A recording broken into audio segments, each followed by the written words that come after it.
My father screamed that I was a useless failure and threw my luggage onto the gravel, telling me to rot in the streets. He didn't know I'd just earned $20 million that morning, so I smiled, canceled their allowance, and walked away forever. The migraine was like a physical entity living behind my left eye, a pulsing, rhythmic hammer that had been striking the same spot for the last 16 hours. I was lying in the dark of the guest house living room, the curtains drawn tight against the afternoon sun, a cold compress pressed against my forehead. I hadn't slept in 2 days. The merger had gone through at 4:00 a.m. local time, a deal that solidified my algorithmic trading firm as the new market leader in cybersecurity derivatives. The payout was astronomical. $20 million in liquid capital, with another 40 in stock options. I was, quietly and without fanfare, one of the wealthiest women in the state under 30. But right now, I just looked like a mess. I was wearing oversized gray sweatpants, a stained vintage t-shirt, and my hair was thrown up in a chaotic bun that hadn't seen a brush since Tuesday. My laptop, a custom-built machine worth more than most cars, was closed on the coffee table, looking deceptively like a standard, battered notebook. I was just drifting into a fragile, much-needed sleep when the front door of the guest house didn't just open, it exploded inward. The sound shattered the quiet like a gunshot. I jolted upright, the ice pack sliding into my lap, my heart hammering against my ribs. "Get up." The voice was a roar. My father, Grayson, stood in the doorway, his silhouette framed by the blinding sunlight pouring in from the main garden.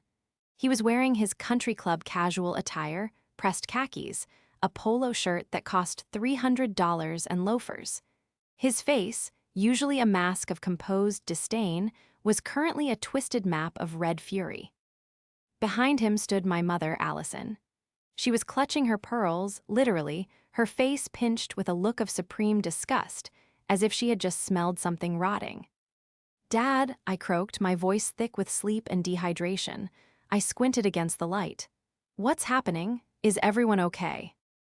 "Don't you dare ask me if everyone is okay," Grayson spat, stepping into the room. He didn't take his shoes off. He never did when he came into the guest house, treating it like a barn rather than a home. "I am sick of it, Violet. I am absolutely sick of it." I rubbed my eyes, trying to process the aggression. "Sick of what? I'm just sleeping. I've been working for." "Working?" Allison laughed, a sharp, brittle sound that grated on my nerves. "Is that what you call this? Lying in the dark at 2 in the afternoon? You look like a junkie, Violet. Look at you. You're disgusting." "I was up until 4 in the morning," I tried to explain, my temper starting to simmer beneath the exhaustion. "I had a deadline, a major project." "Oh, the computer project," Grayson mocked, making air quotes with his fingers. "The little games you play, the imaginary job, we know the truth, Violet. We know you're not actually doing anything. You're just squatting here, leeching off our generosity, pretending to be busy so you don't have to face the real world." I stared at them, the absurdity of the accusation washing over me. "Leeching? I pay rent. I pay for my own groceries. I pay for the utilities in this guest house." "You pay a pittance," Grayson shouted, kicking the leg of the coffee table. My laptop wobbled, and I instinctively reached out to steady it.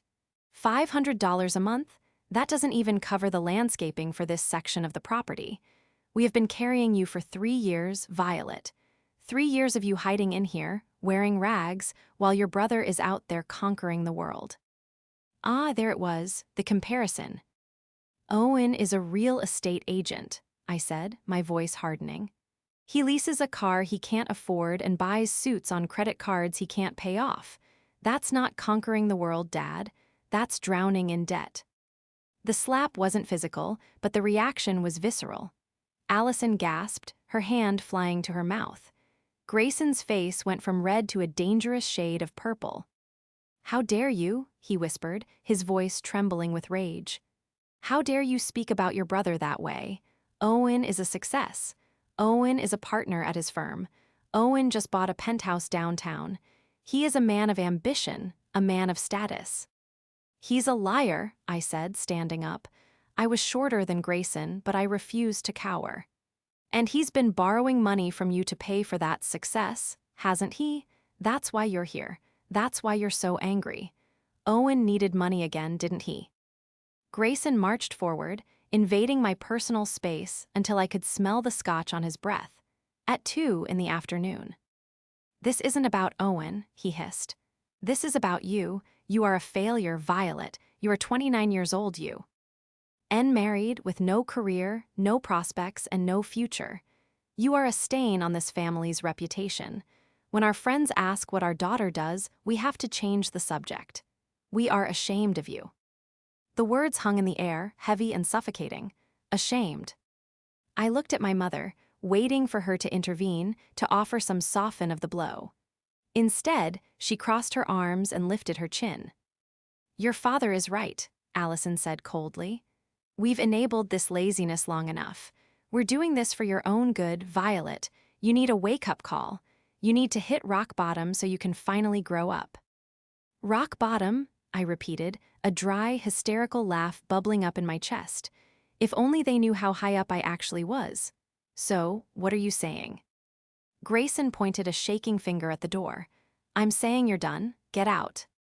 Excuse me. Get out, he screamed, the veins in his neck bulging. Pack your trash, pack your little computer, and get off my property. Today, now, I don't want to see your face here by dinner time.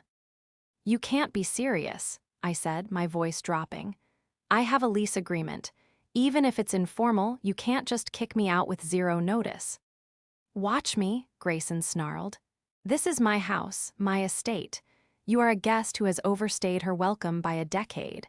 Go live on the streets, Violet. Maybe when you're freezing and hungry, you'll finally appreciate what we gave you. He turned on his heel and stormed out, Allison following close behind like a loyal lieutenant. She paused at the door, looking back at me with eyes devoid of warmth. Don't ask us for money, she warned. Don't come crying to us when you can't afford a motel. You need to learn to survive on your own. She slammed the door, leaving me in the sudden, ringing silence of the room. I stood there for a long time, the migraine throbbing in time with my heartbeat. I looked down at my hands. They weren't shaking. That surprised me. I wasn't scared. I wasn't desperate. I was calm, a cold, crystalline calm that settled over me like a suit of armor. I looked at the closed door, then at my laptop. I thought about the bank notifications sitting in my inbox. Transfer complete, $20 million. Survive on my own, I whispered to the empty room. Okay, Mom, okay, Dad. The betrayal was worse than the diagnosis itself. It was a death sentence for our relationship, signed, sealed, and delivered by the people who were supposed to love me most. The packing process was clinical, efficient. It had to be, because if I stopped to actually feel the emotions swirling in my gut, I might have vomited. I didn't take much.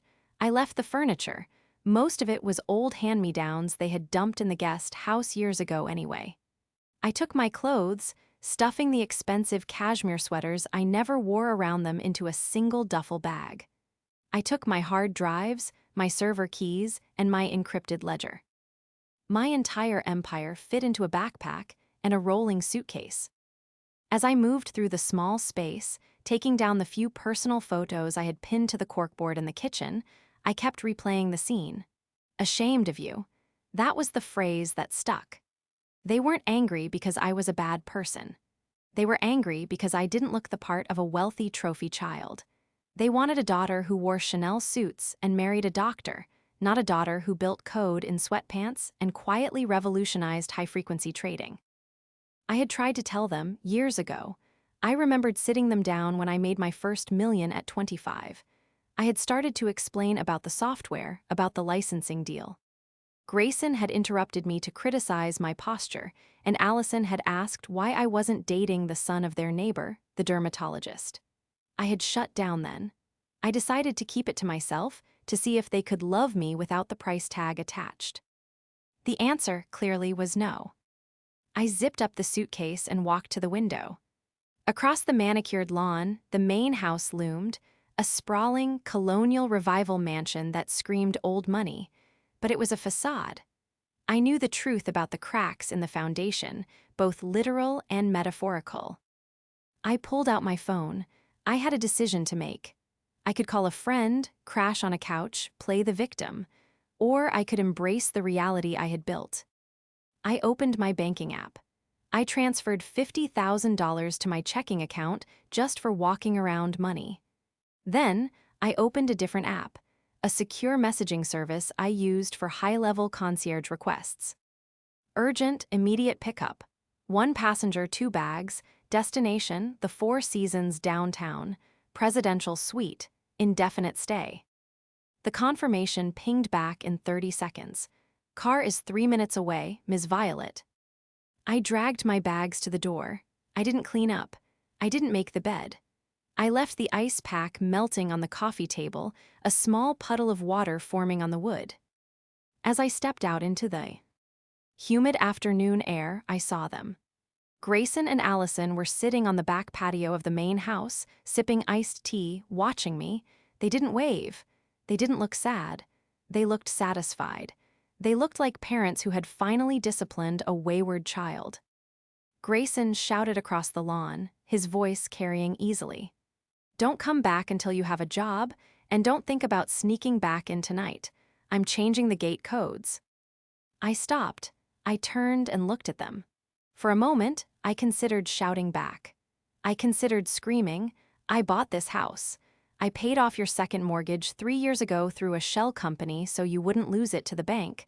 I am the only reason you are sitting on that patio." But I didn't. The anger was there, burning hot, but the strategist in me, the part of me that destroyed competitors in the market, stepped forward. Information is leverage. And right now, my anonymity was the ultimate leverage. They thought they were cutting off a dead limb. They had no idea they were severing the main artery. I simply nodded, a tight, polite gesture. Goodbye, Grayson. Goodbye, Allison. I refused to call them Mom and Dad. Not anymore. I turned and walked down the long driveway.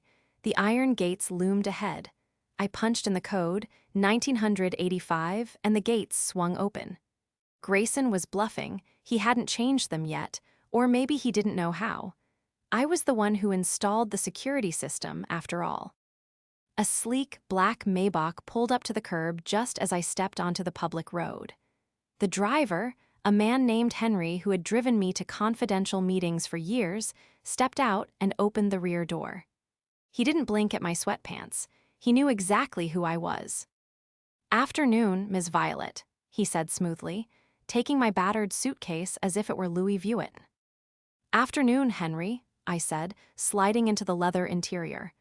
The air conditioning hit me like a blessing. As the car pulled away, I watched the house disappear in the rearview mirror. My parents were probably still sitting there, congratulating themselves on their tough love. They had forgotten one crucial thing. When you kick someone out of the house they secretly own, you're just a squatter waiting to be evicted. The Four Seasons was a sanctuary. By evening, I had showered, ordered room service, lobster thermidor, and a bottle of vintage champagne, because why not? And set up my command center on the mahogany desk overlooking the city skyline. But I couldn't focus on work. My mind kept drifting back to the why. For the last 5 years, I had been their silent guardian. When Grayson's investment firm took a hit during the recession, I funneled money into his accounts through anonymous, consulting fees from a shell corporation I controlled. When Allison needed that experimental surgery that insurance wouldn't cover, I paid the hospital directly, telling them it was a charity grant. I had done it because I loved them, because I wanted them to be safe, because I foolishly thought that if I solved their problems, they would eventually have the emotional bandwidth to see me. But the money didn't buy love, it just bought Owen a new car. My phone buzzed on the desk. It wasn't my parents. They wouldn't call. It was a notification from Instagram. Owen the King just posted a photo. I clicked it. The image was high definition, heavily filtered. It showed Owen standing next to a brand new, cherry red Ferrari parked right in front of my parents' house, right in the spot where Grayson had thrown my luggage hours ago. Owen was wearing a sharp blue suit, his teeth whitened to an uncanny brightness, a glass of my father's expensive scotch in his hand. The caption read, "New toy for the weekend. Hard work pays off. Grindset real estate mogul Ferrari success." I zoomed in. I recognized the dealer tag on the car. It was a rental agency I knew well, one that catered to influencers who needed props for photo shoots. Owen, my older brother, the golden child. He was the architect of my misery, though he rarely got his hands dirty directly. He was a master of the subtle implication. He would come over for dinner and loudly discuss his massive closings, then turn to me and ask, with faux concern, "So, Vi, still playing around on the laptop? Have you thought about maybe taking a coding class? Get a certificate?" He knew exactly what he was doing. He knew that every time he highlighted my lack of direction, he shone brighter in our parents' eyes. He was the son they wanted, charismatic, loud, materialistic. He was a mirror reflecting their own shallow values back at them. But the reflection was distorted. I opened a new tab on my browser and logged into my private investigation database. It wasn't legal for the general public, but my firm's security clearance gave me access to deep financial records. I typed in Owen Miller. The screen filled with red text. Credit score 540. Outstanding loans $450,000. CI. Vil judgments 3. Employment status. Independent contractor, 0 income reported in last 2 quarters. He wasn't just broke, he was insolvent. I scrolled down. There was a recent inquiry on his credit report, dated 3 days ago. A joint application for a secured loan. The co-signers. Grayson and Allison Miller. I stared at the screen. They had co-signed. They had put their names, and by extension, the house on the line for him, again. The pieces clicked together. The rage this afternoon wasn't just about me being lazy. It was stress. They were feeling the financial pinch of propping up Owen's house of cards, and seeing me doing nothing in the guest house was the breaking point. They needed to cut costs, and I was the expense they resented most. But there was someone else in the picture.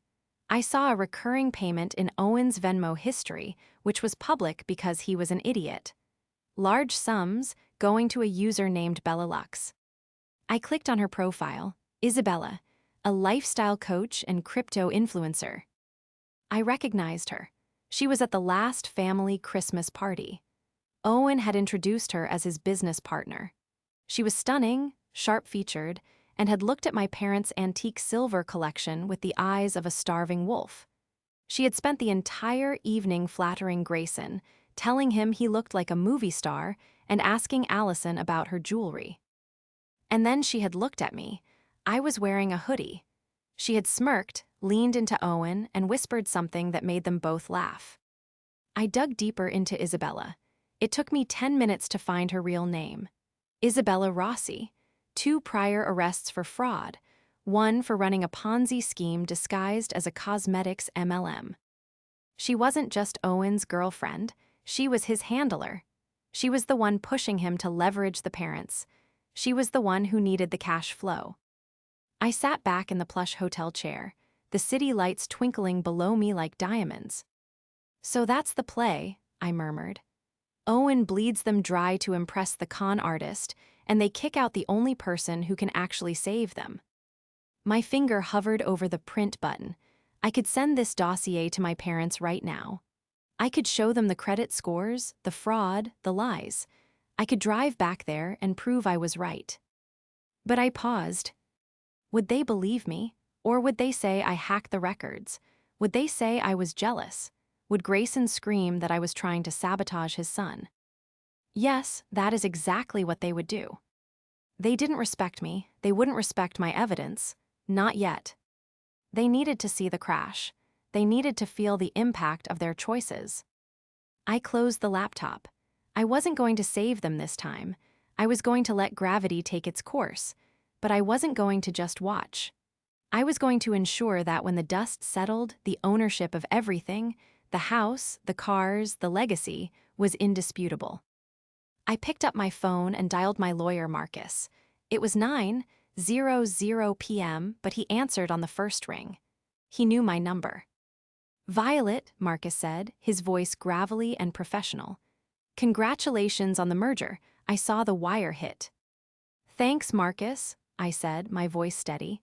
"I need you to prepare some documents, and I need you to trigger the clause in the Highland Trust." There was a pause on the line. "The Highland Trust? Violet, that trust holds the deed to your parents' estate. If you trigger the transfer clause, the title moves from the shell company directly into your name. It will become public record within 30 days. "I know," I said. "And," Marcus continued, "it also triggers the immediate repayment of the private mortgage note you hold. If they can't pay the full balance of the house, which is roughly $2 million, within 60 days, you have the right to foreclose." "I know," I repeated. "Are you sure?" Marcus asked gently. "Once we start this, it's a declaration of war." I looked at the photo of Owen leaning against the rental Ferrari, smirking at the camera, standing on the driveway I had paid for. "They declared war today, Marcus," I said coldly. "I'm just bringing the nukes. Do it." "Consider it done," he said. I hung up. I walked to the window and pressed my hand against the cool glass. The game had changed. They wanted me to live on the streets? Fine, I would buy the street, and then I would decide who got to stay on it. For the next 3 days, I didn't leave the suite. I existed in a bubble of high thread count sheets, room service espresso, and glowing monitors. To the hotel staff, I was just an eccentricity, a wealthy young woman who tipped well and valued privacy. To the financial world, I was V. Miller, the architect of the Chimera algorithm, a piece of code that was currently predicting market fluctuations with terrifying accuracy. My bank balance was growing by the hour, a digital scoreboard that rendered my parents' insults laughable. But money wasn't enough. I needed dismay. And Teeling. I sat at the desk, Marcus on the secure line via video chat. He looked impeccable in his office downtown, a stark contrast to my chaotic bun and silk robe. "The notices were delivered via courier this morning at 9:00 a.m., Marcus reported, adjusting his glasses. "Both to the residence and to your father's office. I had them served personally to ensure there was no claim of lost mail." "And?" I asked, sipping my coffee. "Silent so far, but the legal mechanism is sound, Violet. You purchased the distress note on the estate 3 years ago through Highland Holdings. The terms were clear.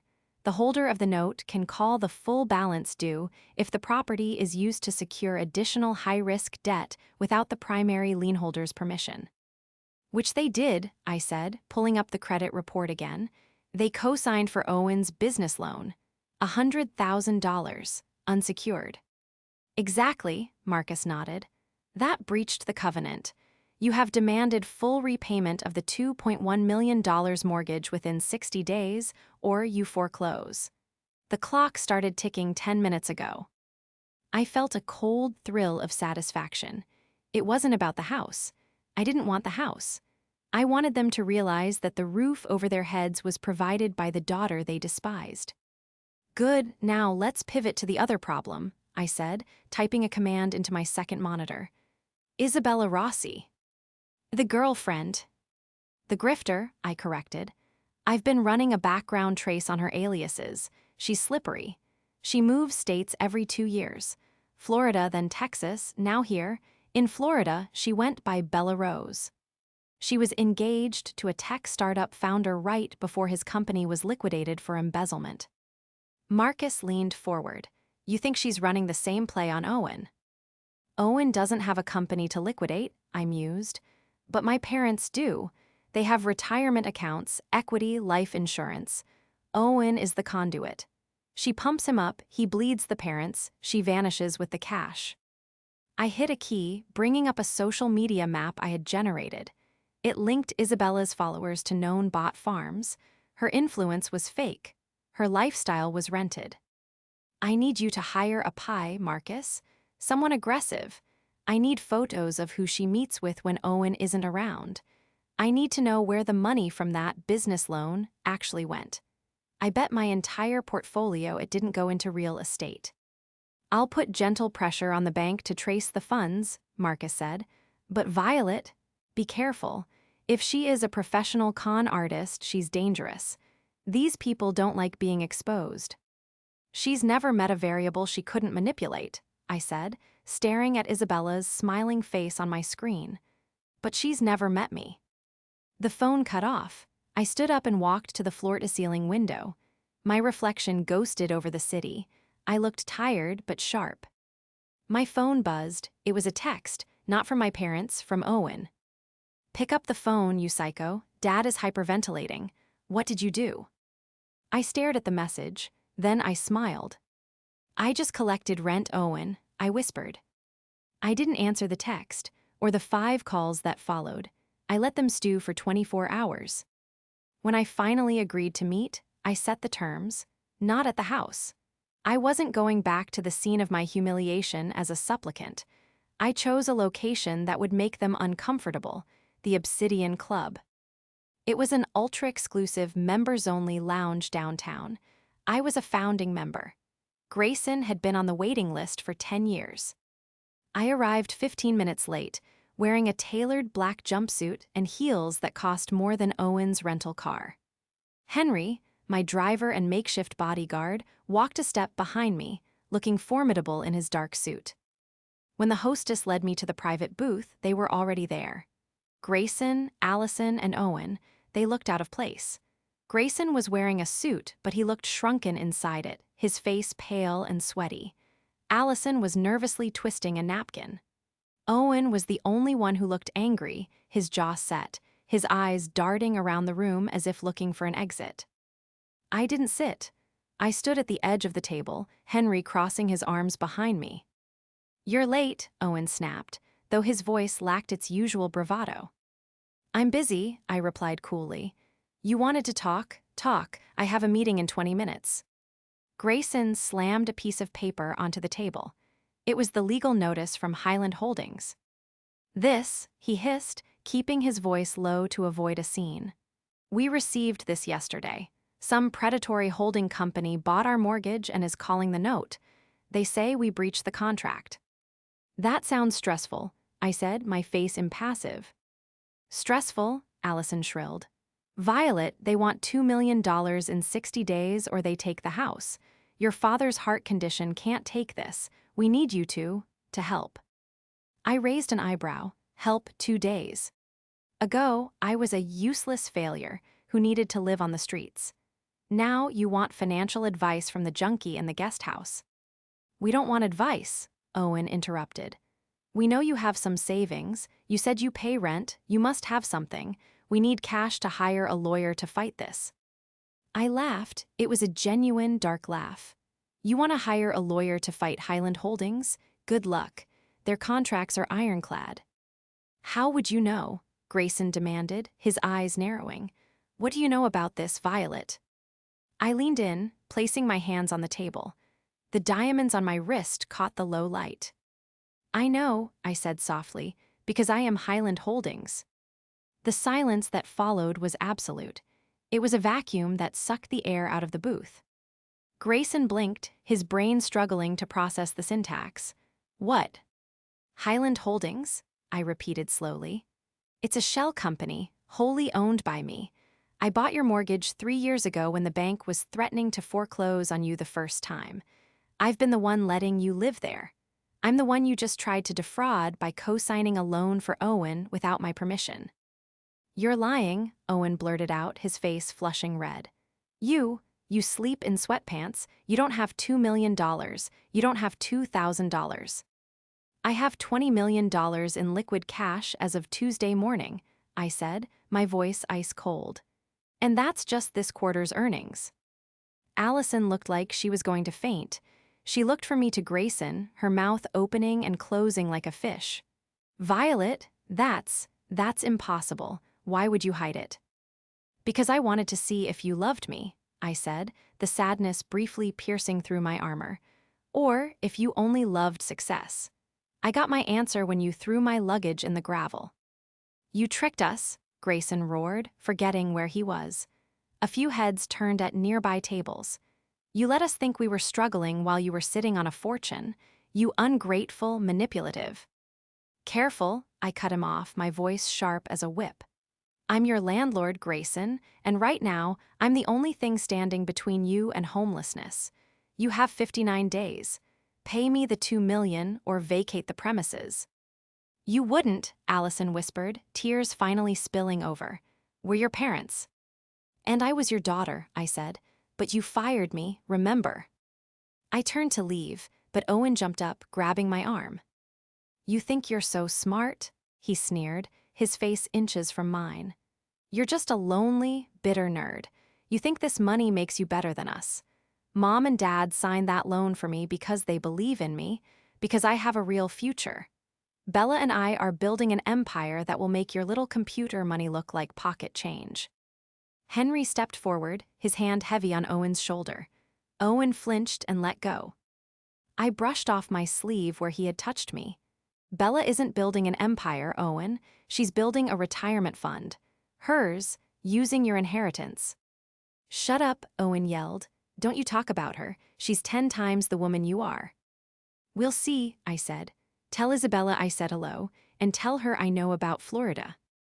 I saw the color drain from Owen's face. It was a subtle shift, but it was there. He knew something, or he feared something. I turned back to my parents, who were sitting in stunned, horrified silence. 59 days, I said. Tick-tock. I walked out of the club, Henry flanking me, leaving them sitting in the ruins of their reality. The fallout was immediate and messy. By the next morning, my phone was blowing up with notifications. Not from my family, but from their lawyers. Or rather, a strip mall lawyer Owen had convinced them to hire. Cease and desist, harassment, fraudulent misrepresentation. They were accusing me of fraud. They claimed I had used illicit means to acquire their debt and that I was blackmailing them. It was laughable, legally speaking. My paper trail was pristine, but it showed their desperation. They were cornered animals, lashing out. But while they were flailing, I was digging. The Pi Marcus had hired, a man named Silas, delivered the dossier on Isabella aka Bellalux 48 hours after our meeting. We met in the hotel lobby. Silas slid a thick manila envelope across the glass table. It's worse than you thought, Silas said, his voice low. I opened the folder. Photos, bank statements, chats. She's not just spending the money, Silas explained. She's laundering it. The business loan your parents co-signed, it went into a corporate account for Lux Ventures. From there, it was transferred to a crypto wallet in the Caymans. Then, the account was closed. So the money is gone, I said. Poof, Silas said, and here's the kicker, she's cheating on Owen. He pointed to a set of grainy photos taken with a telephoto lens. They showed Isabella at a marina, kiss. A man who was definitely not my brother. He was older, tan, wearing expensive linen. Who is he? That's Marco, Silas said. Her partner, not romantic partner, business partner, they run this con together. She hooks the mark, drains the family, and Marco handles the offshore accounts. They've done this 3 times in 5 years. I felt a surge of nausea. Owen was an idiot, and he was cruel, but he was being systematically destroyed. And my parents were collateral damage. They're planning to leave, Silas added. I hacked her flight confirmations. 2 one-way tickets to Dubai, departing this Saturday. That's in 3 days. 3 days, I repeated. If they left, the money was gone forever. My parents would be left with the debt, the house would be foreclosed on by me, or if I forgave it, the IRS would hit them for gift tax, and they would be destitute. I had to move. But I needed one more piece of leverage. I needed the parents to see it. They wouldn't believe photos from me. They needed to hear it from the source. I called Marcus. Get the foreclosure papers ready for final execution, but don't file them yet. I need a meeting, a final one. They won't meet you, Violet, Marcus warned. Your father threatened to get a restraining order this morning. They will meet me, I said, if I tell them I'm ready to surrender the deed. It was a lie, but it was the bait they couldn't resist. I sent the email to Grayson. I'm tired of fighting. I want to sign the house back over to you and forgive the debt. I'll bring the papers. Friday night, 7:00 p.m. Come to the guest house. Bring Owen and Isabella. I want to apologize to everyone at once. The reply came in 4 minutes. We will be there. Friday night, the night before Isabella's flight. I spent the rest of the week preparing the kill room. I went back to the guest house. Technically, I still had access as the landlord. I set up hidden microphones. I set up cameras. I wasn't just going to expose them. I was going to record a confession. But the variables were shifting. On Thursday night, I got a notification from my security system at the main house, which I still controlled. The gate code was used. Owen. Then 10 minutes later, another code. Isabella. I pulled up the camera feed on my phone. They were in the driveway, arguing. Audio was choppy, but I caught snippets. I need more. Flight is. Mom doesn't have any more jewelry. Owen's voice sounding frantic. Figure it out, Owen, or I go alone. Isabella screaming. She shoved him, hard. Owen stumbled back against the rental Ferrari. I watched on the small screen, feeling a strange detachment. My brother was drowning. He was frantic, broke, and being manipulated by a pro. And tomorrow night, I was going to hand him a life raft or an anchor. I zoomed in on the video feed. Isabella was storming into the house. Owen stood there, head in his hands. Then he looked up at the main house. He walked toward the front door, not with the swagger of an owner, but with the desperation of a thief. He was going to steal from them, tonight. I grabbed my purse. Henry, I shouted, sprinting for the door. We have to go now. Where to? Henry asked, already moving. My parents' house, I said, before he does something he can't take back. The drive to the estate was a blur of passing streetlights, and the hum of the Maybach's engine pushing 80 miles per hour. Henry didn't ask questions. He just drove with the precision of a man who knew the stakes were higher than a simple domestic dispute. I sat in the back, my laptop open, tracking the GPS signal of Owen's phone. He was still in the house. Call the police, I told Henry, my voice steady despite the adrenaline flooding my system. Tell them there is a burglary in progress at the Miller estate. Tell them the suspect is armed and dangerous. Armed? Henry glanced in the rearview mirror. Desperate men are always armed, Henry, even if it's just with a letter opener. We screeched through the open gates. I had remotely disabled the locking mechanism minutes ago. The house was blazing with light. The front door was ajar. I didn't wait for Henry to open my door. I was out before the car fully stopped, sprinting up the stone steps in my heels. I burst into the foyer, the heavy oak door slamming against the wall. The scene in the study was straight out of a tragedy. Grayson and Allison were there, huddled by the fireplace in their silk robes, looking terrified. Owen was standing by the wall safe. The painting of the ancestors swung open to reveal the steel door. He was holding a crowbar from the garage, sweat pouring down his face, his eyes wild and dilated. And standing in the center of the room, looking like a vulture in a designer dress, was Isabella. She was screaming at him. Just smash it open, you idiot. We don't have time for the combination. Violet, Allison screamed when she saw me, her voice cracking. With relief and confusion. Owen whipped around, the crowbar raised. When he saw it was me, he didn't lower it. Get out, Violet, you ruined everything. Put the bar down, Owen, I said, stepping into the room. I was calm, terrifyingly calm. The police are 3 minutes away. Police? Isabella's head snapped toward me. Her face, usually a mask of Instagram-perfect contouring, twisted into a snarl. You called the cops on your own brother? You really are a snake. I called them on the trespassers, I said, walking further into the room until I stood between my parents and the duo. Grayson, Allison, are you hurt? He demanded the jewelry, Grayson stammered, looking at his son with horror. He said he needed Mom's diamonds. He said they would kill him if he didn't pay. Nobody is going to kill him, I said, locking eyes with Isabella.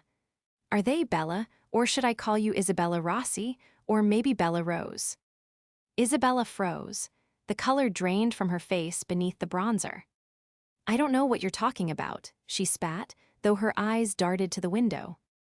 I think you do, I said, pulling my phone out and projecting the audio I had recorded earlier onto the smart TV mounted above the fireplace. I hit play. The sound of Isabella's voice filled the room, crisp and clear. Figure it out, Owen, or I go alone. I have the tickets. Saturday, Dubai. Marco is already waiting with the transfers. The room went dead silent. Owen dropped the crowbar. It hit the hardwood floor with a deafening clang. He looked at Isabella, his mouth gaping open. Dubai, Owen whispered. You said we were going to Cabo. You said it was a business retreat. She's not taking you to Cabo, Owen, I said, my voice cutting through the tension. She's taking your money to Dubai. She has a one-way ticket booked for herself. You aren't on the manifest. I tapped the screen again, bringing up the photos Silas had taken, Isabella kissing Marco. The bank transfers showing the business loan money moving to the Cayman Islands. She's been laundering every cent you stole from Mom and Dad, I continued, relentlessly. The loan, gone, the credit cards, maxed out and transferred. She's been bleeding you dry, and tonight was the grand finale. She wanted the diamonds so she could fence them before the flight. Owen turned to Isabella, his whole body shaking. Is it true? Bella, tell me she's lying. Tell me it's fake. Isabella looked at the screen, then at Owen. She saw the game was over. The mask didn't just slip, it shattered. She laughed. It was a cold, ugly sound. Oh, grow up, Owen, she sneered, her voice dropping an octave, losing the fake sweetness. Look at you. You're a pathetic man-child. You really thought I was into you? You lease a car you can't afford. You live off your daddy's allowance. You're a loser. I loved you, Owen choked out. You were a mark, she screamed at him. A dumb, easy mark, and your parents are just as stupid, buying into your little fantasy while they drowned in debt. I did you a favor. I woke you up. She turned to leave, grabbing her clutch. I'm leaving, and if any of you try to stop me, I'll sue you for kidnapping. You're not going anywhere, I said, stepping in her path. Move, IT girl, she hissed, reaching into her purse. She pulled out a small can of pepper spray, but before she could raise it, Henry was there. He moved with a speed that defied his size, grabbing her wrist and twisting it behind her back. She shrieked, dropping the can. Let me go. I believe the police will want to speak with you regarding the fraud warrants in Florida, I said calmly. We linked your biometrics to the Bella Rose case. They're very eager to close that file. Sirens wailed in the distance, growing louder by the second. Blue and red lights began to flash through the bay windows, painting the room in a chaotic strobe. Grayson sank into the leather armchair, clutching his chest. Allison was weeping silently, holding onto the mantel for support. Owen stood in the middle of the room, looking at the woman he had destroyed his family for, now pinned against the wall by my driver. He looked at the crowbar on the floor. He looked at me. Violet, he whispered, I didn't know. I know, I said, feeling a wave of exhaustion hit me. That's the problem, Owen, you never know anything. The front door opened, and uniformed officers swarmed the hallway. In here, I called out. As the officers cuffed Isabella, she screamed obscenities at my family, cursing the house, the money, and specifically me. They dragged her out, kicking and screaming, her heels scraping across the expensive hardwood. An officer approached Owen. Sir, we need to ask you about the attempted burglary. We had a report of a weapon. Grayson looked up. He looked at his son, broken and weeping. He looked at the crowbar. There was no burglary, Grayson croaked, his voice barely audible. My son, he lives here. It was a misunderstanding, a family dispute. The officer looked at the crowbar, then at me. I nodded slowly. It's true, officer. The intruder was the woman you just arrested. My brother was confused. The officer hesitated, then nodded. All right, we'll need statements from everyone regarding Ms. Rossi. As the police cleared the room to process the scene, the four of us were left in the wreckage of the study. The safe was still open. The painting was crooked. The silence was heavier than the screaming had been. It took 3 hours for the police to finish their initial report. By the time the last squad car pulled away, it was nearly 3:00 a.m. We sat in the living room. Nobody had changed clothes. I was still in my jumpsuit. My parents were in their robes. Owen sat on the floor, his head in his hands, staring at the carpet. I reached into my bag and pulled out the thick legal folder Marcus had prepared. I tossed it onto the coffee table. The sound made everyone flinch. "What is that?" Allison asked, her voice trembling. "The deed," I said, "and the discharge of the mortgage." Grayson looked at the folder but didn't touch it. He looked aged, deflated. The arrogance that had defined him for my entire life was gone, replaced by a hollow shame. "You really own it?" he asked softly. "All of it?" "I bought the debt 3 years ago," I explained, my voice tired. "I set up the shell company so you wouldn't know. I wanted you to keep your dignity. I wanted you to feel secure." "Why?" Owen asked, looking up. His eyes were red and swollen. "After how we treated you, calling you useless, making you live in the guest house." "Because you're my family," I said, "and because I could, but that ends tonight." I stood up and walked to the fireplace. "I am not going to kick you out," I said. "I am not going to foreclose. The house is yours to live in." Relief washed over their faces, but I held up a hand. "But things change, now." I pointed at Owen. "You are done, no more allowance, no more co-signed loans, no more real estate empire funded by Dad's retirement. You are going to get a job, a real one." I spoke to a friend who runs a construction logistics firm. He needs entry-level dispatchers. It pays $20 an hour. You start Monday. "Dispatch," Owen started to protest, old habits dying hard.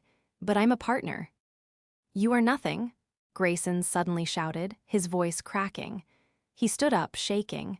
"She is right. You nearly stole your mother's diamonds tonight. You let that woman destroy us.